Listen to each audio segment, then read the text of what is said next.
Muy buenos días, segundo medio B. Espero que estén bien, que hayan cargado sus pilas en esta semanita de vacaciones que tuvimos para este nuevo proceso de aprendizaje que culmina con una evaluación al final. La clase de hoy comenzará primero realizando la gestión del error de la prueba que ustedes ya realizaron y luego realizaremos la clase propiamente tal con contenidos nuevos.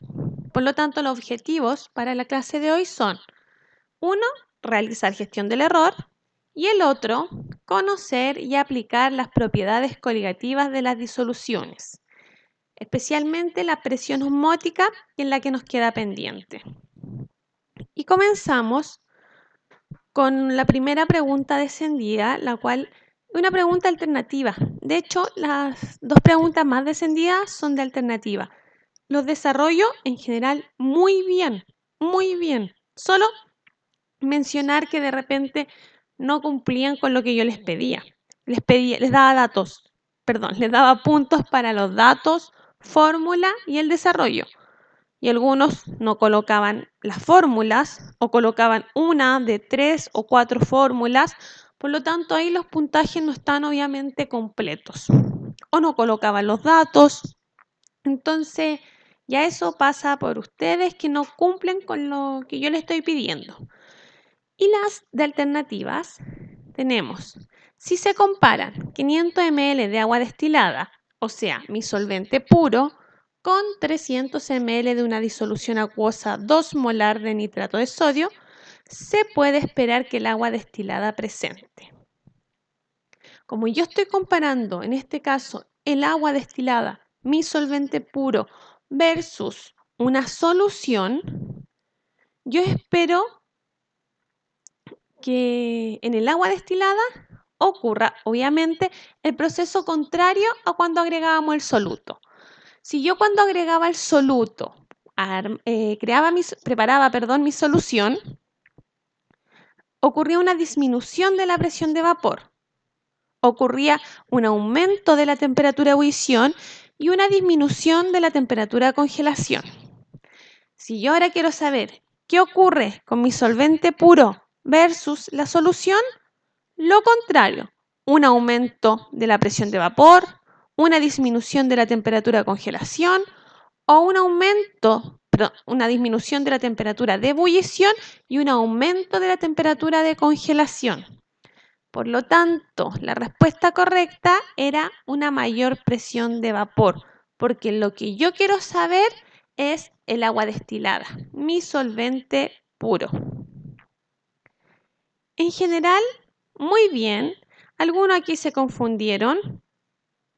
Y esta de que no se pueden comparar los volúmenes, sí podemos hacerlo, porque yo lo que comparo es el solvente puro versus la solución. Obviamente el valor va a depender de la cantidad de soluto, de solvente que tenga, de soluto que agrego. Entonces ahí se va jugando un poco. Pero cuando yo quiero saber un número, quiero realizar un cálculo, pero si es solo para saber si aumenta o disminuye, no necesito conocer volúmenes. Y la otra dice: si la presión de vapor del naftaleno puro a 35 grados Celsius es 876 milímetros de mercurio, ¿cuál será la presión de vapor de una solución en donde la fracción molar del soluto es 0,13? Podían hacer la tablita, datos, fórmulas, desarrollo, yo se los mostraré así.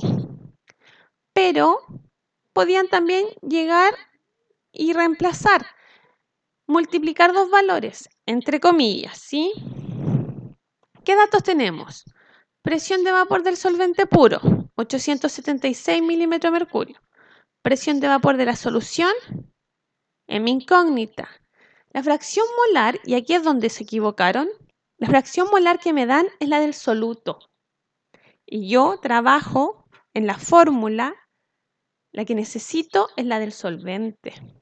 ¿Sí? Por lo tanto, necesitábamos calcular la presión de vapor del solvente. ¿Qué fórmula usamos? La de presión de vapor. Y, bueno, no está explícita acá la fórmula, pero para calcular la fracción molar de soluto de solvente, yo sé que tanto la del solvente más la del soluto me tiene que dar 1. Por lo tanto, si yo necesito saber la del solvente, a 1 le debo restar los 0,13, que es la del soluto, y me da la fracción molar del solvente, que es 0,87. Y de ahí reemplazo en mi ecuación, multiplico por la presión de vapor del solvente puro y obtengo mi resultado correcto. La gran mayoría marcó esta. Y ese resultado se da de el 876 por el 0,13. Directo a la fracción molar del soluto. Ahí estaba la pillería, ¿sí? Así que ojo con los datos que le dan.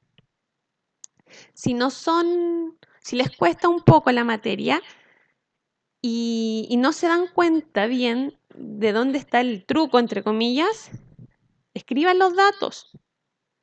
Hagan este proceso que es un poco más largo, pero los va a llevar por buen camino. Y ahora sí vamos a empezar con la materia en sí. ¿Qué significaba coligativa? ¿De dónde provenía coligativa? Del latín, coligare, ¿cierto? Las propiedades coligativas dependían de la cantidad de soluto que le agregábamos a la solución. Dependen del soluto, ¿sí? Y nosotros estas propiedades coligativas las asociábamos a ciertas propiedades, como la presión de vapor, la temperatura de ebullición, la temperatura de congelación y la osmosis. Y concluimos que una vez que yo agrego un soluto a un solvente puro, la presión de vapor disminuye, la temperatura de ebullición aumenta y la de congelación disminuye. Y nos quedaba pendiente la osmosis. ¿Qué ocurría con esta osmosis? ¿Sí? Y para ver qué ocurre cuando le agrego primero un soluto, vamos a ver qué es la osmosis. Primero tienen que conocer qué es la osmosis. A algunos les puede sonar, se usa mucho en biología esto, entonces puede que por ahí les suene. ¿Qué es la osmosis? La osmosis se define como el movimiento de un solvente a través de una membrana semipermeable. ¿Qué quiere decir que sea semipermeable? Que permite el paso de solvente, pero no de soluto. Y este movimiento de solvente se da de una disolución más diluida a una más concentrada. ¿Por qué? Porque yo quiero igualar concentraciones, ¿sí? Quiero lograr ese equilibrio. Aquí tengo mi membrana semipermeable. Tengo aquí una solución donde tengo 4 solutos y otra solución donde tengo 3, 4, 5, 6, 7, 8 solutos. ¿Sí? Tengo mucho soluto acá, por lo tanto esta es la más concentrada. La cantidad de agua es la misma, por eso las puedo comparar. Mucho soluto, poco soluto. Muy concentrada, poco concentrada. Para poder igualar, si lo que se mueve es el solvente, lo que yo hago es de ir de la menos concentrada a la más concentrada. Empiezan a pasar moléculas de agua, que es mi solvente, hacia acá. Obviamente este volumen va a aumentar y voy a lograr igualar las concentraciones. Si yo permito paso de soluto, debiese ser en sentido contrario. El soluto debiese pasar de aquí, de donde está muy concentrado, a donde está menos. Pero como en este caso la osmosis es el solvente el que se mueva, es en sentido contrario. Y si se fijan aquí ocurrió el aumento de volumen debido al agua que empezó a circular hacia este otro lado. Esta diferencia, obviamente, está influida por la presión y se le conoce como la presión osmótica. Por lo tanto, mis 4 propiedades coligativas son disminución de la presión de vapor, aumento bioscópico, descenso crioscópico y presión osmótica. ¿Qué es la presión osmótica? Bueno, como aparece acá, corresponde a la presión necesaria para detener el flujo del disolvente a través de la membrana semipermeable. Es la presión cuando ya la presión ejercida para que ya deje de circular este solvente por esta membrana una vez que ya alcancé este equilibrio, esta igualdad de las concentraciones. Ahora les voy a mostrar un video. Voy a poner pausa al video mejor porque no me pescó y sigo. Ya chicos, aquí les dejo el video. Y estos serán los dos recipientes. En el embudo voy a colocar el papel de celofán, así, y lo sujetaré con una goma.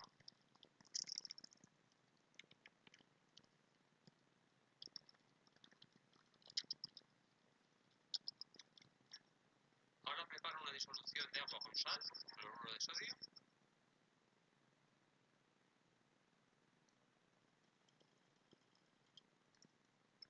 Pongo agua destilada en este contenedor, coloco el embudo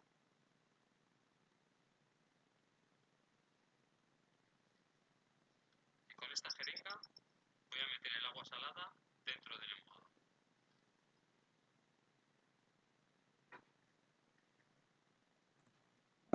Chicos, una pregunta para interrumpir. Si se fijan, aquí hay agua destilada, hay solvente puro. ¿Sí? No hay solución, por lo tanto, como su concentración es cero, él va a agregar el agua por el vástago del embudo, el agua con sal, ya una solución que va a estar muy concentrada. ¿Qué creen ustedes que va a ocurrir en este experimento? Va a fluir, va a haber un movimiento de solvente, ¿sí? Del agua. ¿Pero dónde? ¿Qué esperamos ver con este solvente? Les dejo la pregunta y continuamos con el video.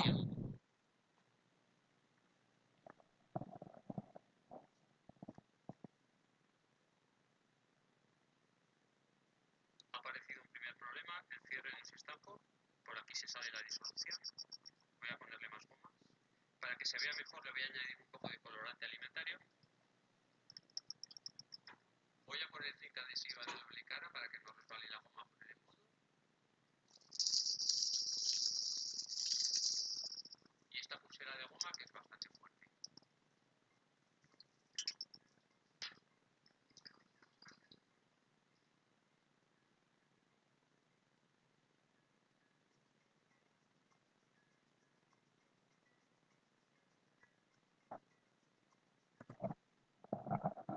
Si se fijan, después de 2 horas, vemos que el agua dentro del embudo,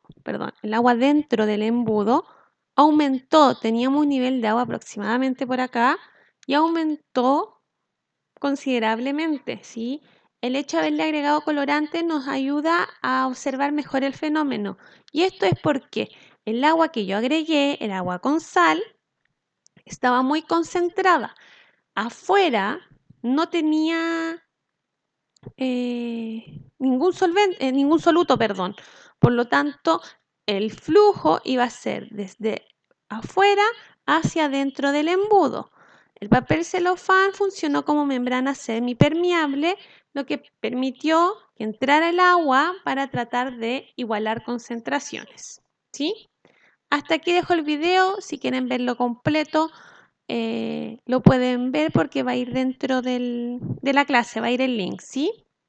Volveré a colocar pausa para volver bien al PPT. Ya, continuamos. Las disoluciones, bueno, una vez ya visto este video, vamos a clasificar ahora las disoluciones en base a este proceso de osmosis, ¿sí? Y estas disoluciones pueden ser isotónicas, en donde la concentración es igual, tanto afuera como adentro. Afuera del embudo y adentro del embudo la concentración es la misma, por lo tanto la presión osmótica es la misma. Tenemos otras soluciones hipertónicas, en donde ya hay una diferencia de concentración. Está más concentrado afuera, en este caso donde teníamos solo el agua destilada, tendríamos una solución más concentrada, por lo tanto va a haber una diferencia de presión osmótica. Y las hipotónicas, en donde también hay una diferencia de concentración, pero ahora es más concentrado el medio interno, que en este caso es como vimos el video, ¿sí? Dentro del embudo es donde está más concentrado. Y aquí les muestro cómo se vería un glóbulo rojo sumergido en agua, que es más o menos lo que ocurre en nuestro organismo, en los distintos medios. Cuando estoy en un medio isotónico, mi glóbulo rojo va a estar tal como es, ¿sí? Porque no tengo diferencias de concentraciones. En cambio, en una solución hipertónica, donde yo tengo mayor concentración afuera, ¿qué le ocurre a mi glóbulo rojo? Empieza a deshidratarse. El agua que tiene dentro va a empezar a fluir. Voy a poner puntero. Va a empezar a fluir hacia afuera para tratar de igualar las concentraciones. Por lo tanto, ese glóbulo se va a empezar a deshidratar y se arruga, queda como una pasa, ¿sí? Lo cual es peligroso.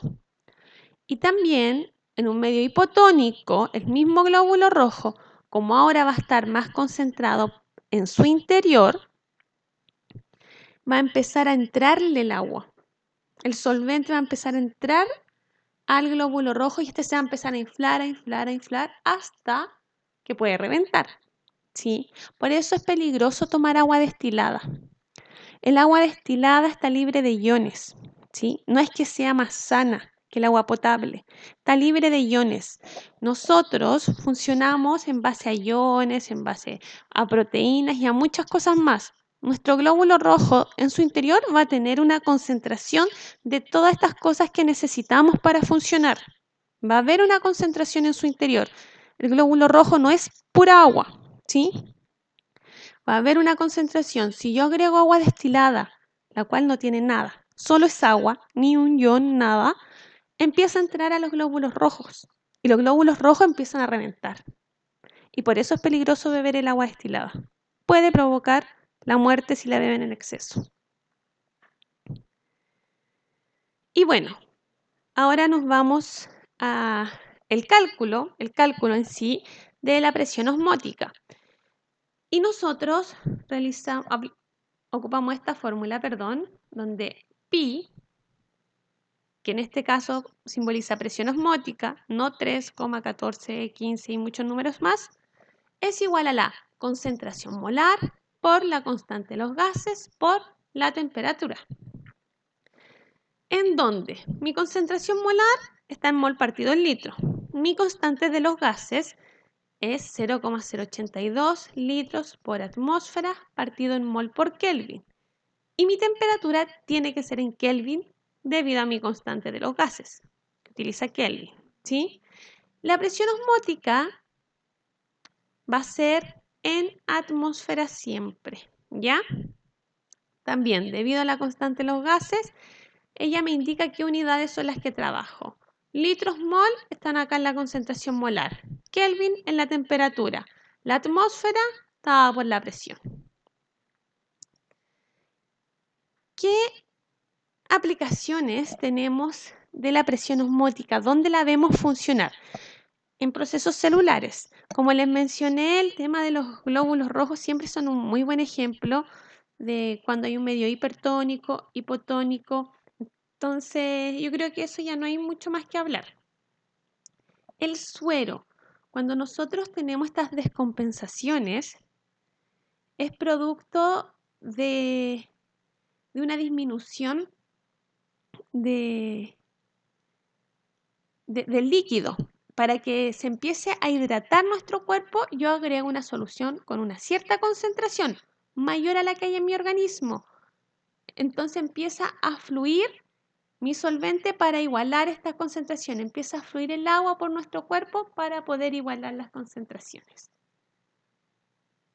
En hojas y plantas, el proceso de transpiración también no es es bastante útil. Cuando uno transpira y transpira salado, es porque estamos viendo cómo el solvente se está moviendo también para igualar las concentraciones. Al transpirar nosotros empezamos como a botar ciertos iones, se podría decir. Entonces fluye el agua de nuestro organismo hacia afuera para poder compensar esta diferencia de concentración y por eso nuestro sudor es salado. En alimentos en conserva, soluciones hipertónicas, dice ahí. Las conservas, como más que nada los frutos deshidratados, trabajan de esa forma, los huesillos, las pasas. Se pueden colocar en una fuente con agua con sal y empiezan a arrugarse, hasta que se deshidratan completamente.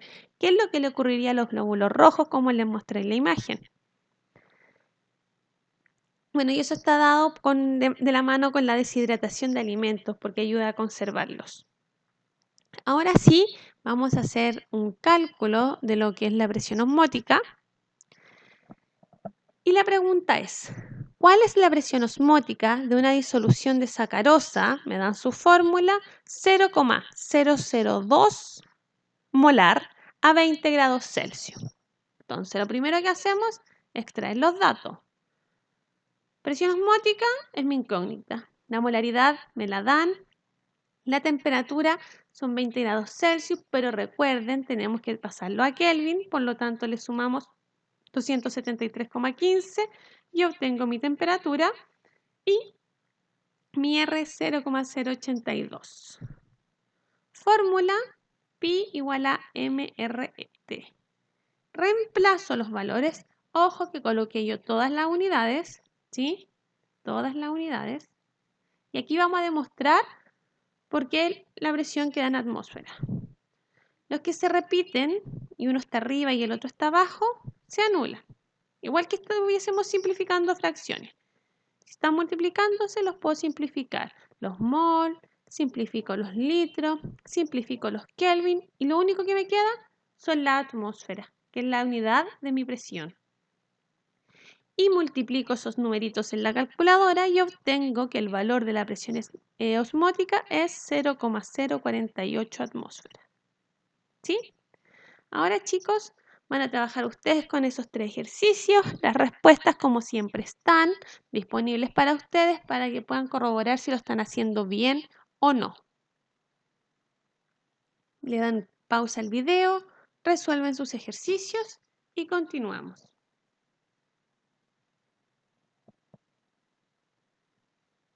Bueno, chicos, espero que les haya ido bien.